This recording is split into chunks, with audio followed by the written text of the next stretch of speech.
हाँ तो भैया, बिहार में काबा काबा काबा, ओ सुना, यूपी में काबा काबा काबा। अब नेहा सिंह राठौर जी के भाई एल लग गए। भाई जी कह रहा हूँ तो इसके लिए कुछ मेरे ऊपर भी कमेंट अमर कर देना, क्योंकि एक संस्कार का भी लिमिट होना चाहिए। क्योंकि कुछ लोग तो आतंकवादी को भी जी कहते हैं। अभी तो इनके ऊपर मुकदमा हुआ है, नेहा सिंह के ऊपर, नेहा सिंह राठौर के ऊपर। अब भाई कुछ उल्टा सीधा बयान तो नेहा सिंह राठौर दे ही रही है। जब देश पे कोई आतंकवादी हमला होता है तो जो राहुल गांधी हमेशा सरकार को कटघरे में खड़ा करते हैं, उल्टा सीधा कुछ बात कहते हैं, वो भी आज राहुल गांधी सरकार के साथ है। जो कांग्रेस पार्टी के अभी अध्यक्ष है, मल्लिका खैरगे नाम शायद है, वो भी सरकार को उल्टा सीधा कुछ ना कुछ हमेशा कहते रहते हैं, वो भी सरकार के साथ है। यहाँ तक कि ओवैसी जो मुसलमानों का सबसे बड़ा नेता है, वो भी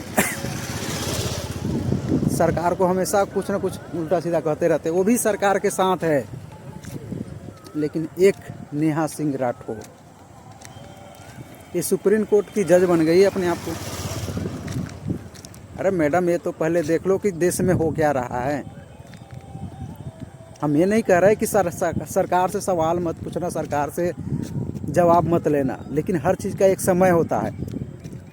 इस समय अभी 1-2 महीना 4 महीना में तो कहीं इलेक्शन तो हो नहीं रहा है, इलेक्शन में भी बहुत टाइम है। तो आप इस तरह इंजाम किसी सरकार पे कैसे लगा सकती हो? अब ऐसा सवाल करके कि जिस सवाल की वजह से पाकिस्तान अपने आप को बेगुनाह साबित कर दे। तो सवाल करने का एक तरीका होता है, सवाल करो, हम सवाल करने से मना नहीं कर रहे, लेकिन हर चीज़ का एक लिमिट होता है। उस लिमिट को क्रॉस मत करो। अब उस लिमिट को क्रॉस करिएगा तो एक्शन तो आपके ऊपर ज़रूर होगा तो अब अकाउंट दिखाइए, चाहे जो दिखाइए। कौन मानेगा कि आपके अकाउंट में 500 कुछ रुपया है? कोई मानेगा? नहीं मानेगा। तो आपके दिखाने से रंगबाजी अब जो आप समझो, लेकिन आप तो धीरे धीरे फंस रही हो। अब इसके बाद लेकिन ये बात तो है भाई, जो जेल का सज़ा गया कटा है, जेल का गया है, उसके ऊपर तो वो नेता बन के ही बाहर नहीं निकला है। लेकिन इस समय आपका कोई साथ नहीं देगा, ये बात तो तय है। क्योंकि जिसने जेल गया है वो किसी आंदोलन की वजह से गया है।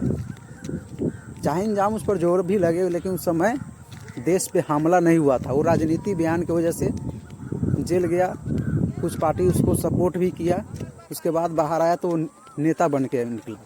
लेकिन आप अगर इस समय जेल जाती हो तो आप देशद्रोह के मुकदमा में जेल जाओगी, और इस समय आपका कोई नेता विपक्ष का साथ नहीं देगा। ये बात मेरा लिख लेना। बाकी सबका अपना अपना मुँह है। जय हिंद, जय भारत।